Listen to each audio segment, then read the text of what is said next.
and Michelle Filippi.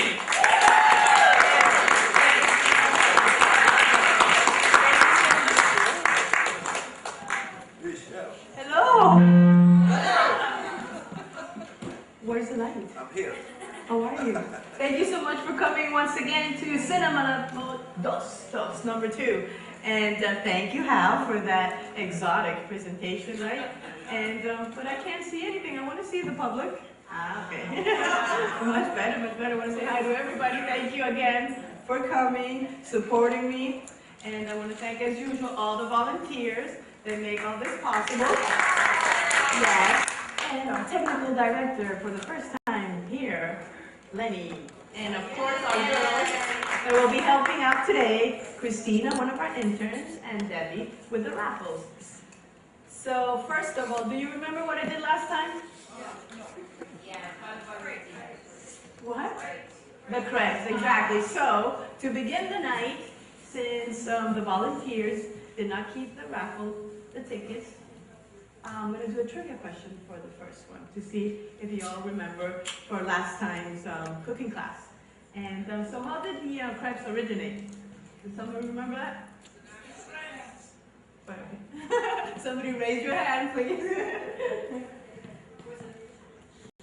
Terry, go ahead. Okay, and?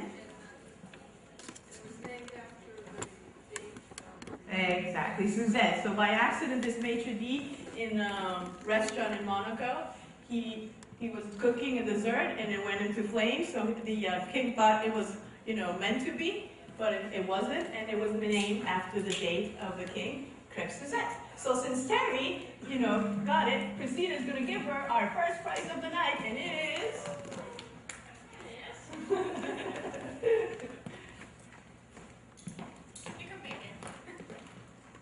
Let's give her a cooking utensil, a board from Italy. Yes. Okay, so let's start tonight. We're going to be making paella. Obviously, who doesn't know anything about paella? Tell me, you know about paella. Okay, usually paella, everybody thinks about paella is Spain, so that's why I'm all dressed in red today and black, and with this little flower here, so I look a little bit gypsy. And the history of paella, most of the people think that the paella is the typical dish of Spain, but the Spaniards themselves don't think of paella as their typical dish. It's exclusive from the region of Valencia. Okay, so in Valencia is the most common paella, which is called paella valenciana. And in the past, the poor people were the ones that had to prepare this dish. Okay, so they mixed vegetables, rabbit, and when they had a little bit of money, they would put some chicken in it. So after the 19th century, this dish became very popular. And nowadays, if you go to Spain and anywhere else in the world, you can have a nice and delicious paella. It could be either with seafood, only seafood. It could be a mixed one, the one that we're going to be preparing today. But when you go to a restaurant, right, sometimes you got to wait like 45 minutes or more to have a paella. This time around, if you have your recipes there, the one I'll be showing you today is called Easy Way Paella, okay, because it's like in 20 minutes or less, you'll be eating paella.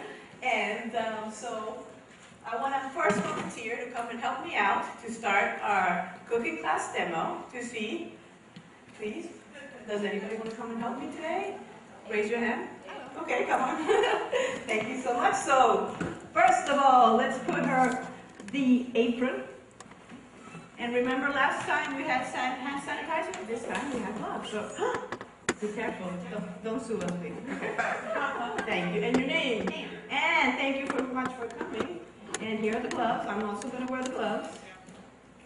Okay, so first of all, let's turn on the burners. And other than that, the paella, what actually the word paella means is a utensil, a cooking utensil. And this is the typical pan that you would use to cook a paella. And if you see if it's rust, it doesn't matter. This is like what's better. The older, the better. Okay? And since I only have one, you'll be cooking on this side of the, okay? But it doesn't matter. We'll just heat it up. Let's put your apron. Here you go, your apron. Okay, so Anne, can you go to this side of the room? Do you all have your recipes with you? Okay. So first of all, let's heat up really well our pans, the burners. We want the pan to be really hot. Debbie, you can help her to put the apron on. Thank you, Debbie. All red, red, red. And if you're taking a look at this, what is this? What is this?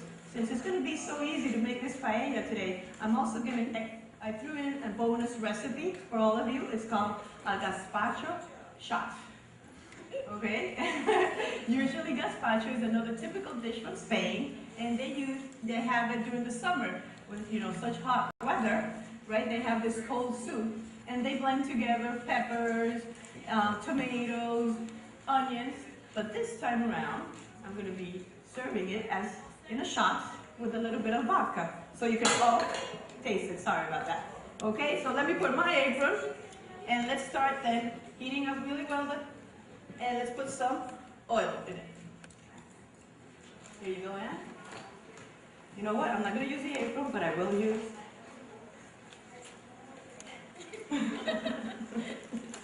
Let's go. Can we go to commercial? Thank you. Okay. We're back in 1, 2, 3, 4. Okay, the recipe starts out by saying we need some chicken. And what I did to make it really easy for all of you is I diced some boneless chicken breast and some boneless thighs. And I just put some salt and pepper and a little bit of garlic powder. Okay? And is that really hot?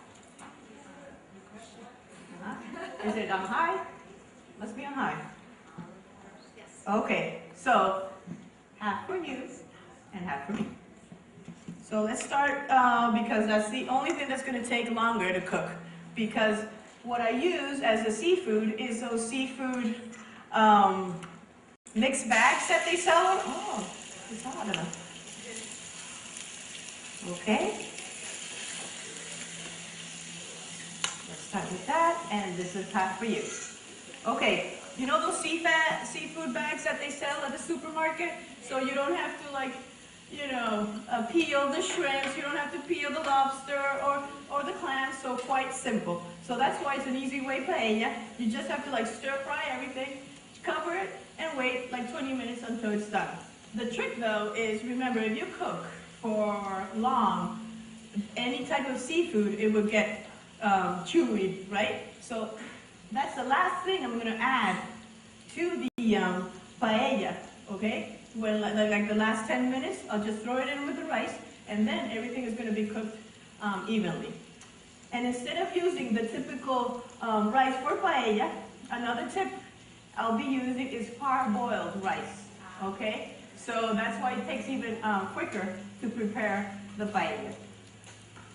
Okay, so meanwhile, I can have another volunteer here starting to prepare the gazpacho shots, because I bet you're all thirsty, right? Okay, who wants to help me out here with the blender? Oh, come on. Yay! Let's give you some gloves. What is the vodka? The vodka is right here. Yes. Let's give you some gloves for you as well. Yes. And for you. No. It's him. We got it. Out. No. Okay, so we're cooking. So this is the most easiest recipe to do the gazpacho shots. If you don't want the vodka and you want to drink it as a soup, you can follow the same instructions, okay? But this time, we're going to have a little bit of vodka in it. And I cut some green peppers, some cucumbers, and instead of cutting some tomato, you know, to save some time, I'm going to use a can of diced tomatoes without any salt, and I'm going to use some tomato juice, some lime, and of course, some ice, a little bit of vinegar, and you can use either vodka or even a shot of sangria, which is a typical. So does it work? How do you know if it works? How do you know? Where? Okay. Okay, so let's start. It's so hard. I mean, it's so hard to start pouring everything inside then. So that's why we left a little hole here, so you don't get here. How's it going here, Anne? Yeah. You just have to wait. Yeah. Okay. No. Just a quick question though. What do you think? We're gonna drink this, so you know, maybe, you know, it would be easier, you know, to pour a little bit here, and then you start blending, and then you start pouring everything inside, because if not, everything's gonna be stuck all together. Okay. You know, but the trick, it doesn't bother us, the blender going. I mean, we're cooking here, we're here in the kitchen. Okay, so here I'm still trying to cook the chicken. Like I said, I diced some boneless chicken breast and some thigh.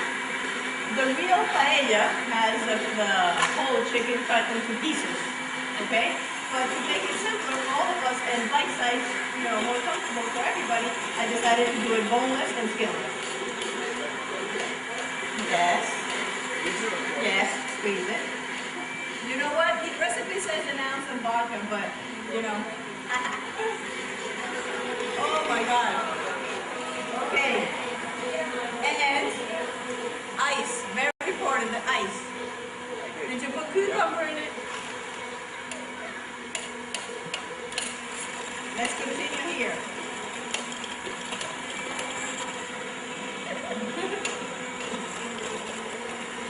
Some cucumber, a little bit of salt, and another thing that I told you last time, I use low sodium salt. So when you eat all the food we prepare here, at least it's healthy. And so let's pour a little bit of salt. This time I'm going to put a touch of hot sauce. Just a touch. And a little bit of pepper. Welcome. Okay. I think you should put a little bit more ice. And then Christina is going to come here and we're going to pour them in these shots. And all of you are going to have a little sample. Can you go to the other side? Okay. Perfect. Since we don't have a real kitchen here, as you can see, it's going to take a little bit longer than usual to stir fry the chicken. And wake up. You know what we can do? Cover it and then we'll get cooked inside. Okay? Why don't you come here then and I'll tell you. Just so you experience how to make paella in a real paella. Okay. As you can see, it's still like stir frying.